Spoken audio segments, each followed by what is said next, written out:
কি সুন্দর দেশ, সবুজে ভর্তি। যেদিকে তাকাবেন মনটা ভরে তাকা।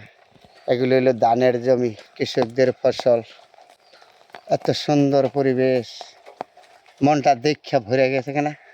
যেদিকে তাকাবেন এদিকে এই সুন্দর পরিবেশ দেখলে কারো না ভালো না লাগে। মনোরম পরিবেশ। এখানে আবার বাড়িঘর আছে, ওই যেদিকে বাড়িঘর আছে দেখার মতন সবুজ শ্যামল জায়গা। তার নামে রাখছে গ্রাম বাংলাদেশ, সোনার বাংলাদেশ। কত না সুন্দর। এটি আমার জন্মভূমি এলাকা, নরসিংদী জেলা, শিবপুর। ভালো থাকবেন বন্ধুরা। চেষ্টা করি সবসময় আপনাদের সাথে ভালো কিছু দেখাবার জন্য। পরিবেশটা যেরকম মনোরম, এরকম জায়গার থেকে দেখলে কারো না ভালো না লাগে। এরকম সমস্ত জায়গাটা হাঁটলে গুটলে আচ্ছা, যখনই আসি তখনই মনটা ভরে যায় এই সমস্ত পরিবেশগুলি দেখা। এত সুন্দর পরিবেশ, মনোরম পরিবেশ। বন্ধুরা ভালো থাকবেন।